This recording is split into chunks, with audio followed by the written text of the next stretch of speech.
মুৰাজাৰৰ আমবাৰীত ভণ্ড কবিৰাজৰ নিলজ্জ কাণ্ড।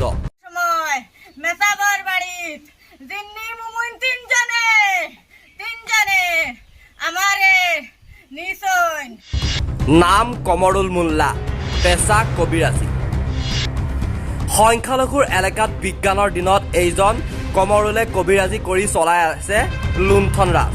যি সময়ত অসমৰ মুখ্যমন্ত্ৰী হিমন্ত বিশ্ব শৰ্মাক কবিৰাজী বন্ধ কৰি অন্ধবিশ্বাস সমাজৰ পৰা নাইকিয়া কৰিব বিচাৰিছে, সেই সময়ত এইজন কমৰুলে মুখ্যমন্ত্ৰীৰ ঘোষণাকো কেয়াৰ নকৰি চলাই আছে কবিৰাজী।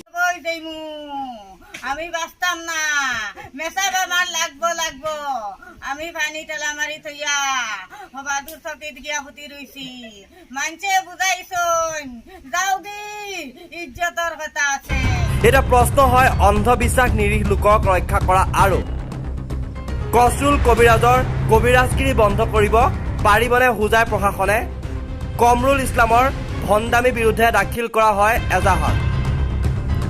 এগৰাকী মহিলাক ভুল কবিৰাজী কৰি পগলা কৰি দিয়াৰ অভিযোগ কমৰুলৰ বিৰুদ্ধে। আমি পৰৱৰ্তী প্ৰতিবেদনত ফাদিল কৰি আছো তেওঁৰ কেনেকৈ ভুল কবিৰাজী কৰি মহিলাক মৃত্যুৰ মুখত ঠেলি দিছে। দেবার বাদে তখন কিতা করিয়া নিচ্ছে তারা বিকালে 4টার সময় তারা আমাদের খবর কইছিল না তোমরা মানুষগুলো আইসি। আবার বাদে আমরা খবর শুনিয়া গেছি। আবার বাদে গিয়া রেপ করছে, রেপ করছে কুমরু মোল্লা রেপ করছে। রেপ করার বাদে কিতা করিয়া মাথা কিতা করিয়া আগ করিয়া ওলা ওজন রেপ করছে। করার বাদে মাথা কিতা করিয়া তৈ দিছে। এখন আমরা এখন এগুলো কিছু করতাম পারি না।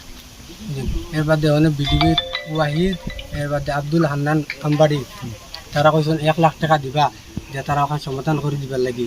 আমরা তারা ডোর ডাকাইছেন। আমরা ভাবছি না তোমরা তো মানো না, তোমরা পুলিশ দিয়ে উঠে নিব কি তোমরা মারমু কইয়া আমরা পাবলিকের জো করিয়ে দিয়ে আমরা তারা মারছেন মারিয়া আমরা যখন আমরা এখন পর্যন্ত আমরা বিচার এখন চাই। কোনে কোনে কোনে ধমকি দিছে? ওয়াহিদ। পয়সাও তেওঁ কৈছে? পয়সা হচ্ছে 1 লাখ টাকা। 1 লাখ টাকা দিব। আরো কইছে কি আমার আসামর সে আছে তারার উপরে দিতে লাগে, তারা যত টাকা লাগে তারা পুলিশ অফিসারে তারা জো করবো। কেস দিছিল কোন থানা দিছে?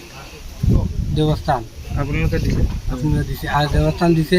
এখন আমরা তোমার এজার দিছি মানে একজনের নাম তারা কমরুল ইসলামের নাম লেখছে, 2জন জোর নাম তারা লেখছে না। এটা কি বিচারছে আপনাদের? এখন আমরা অত্যন্ত বিচার আমরা চাই।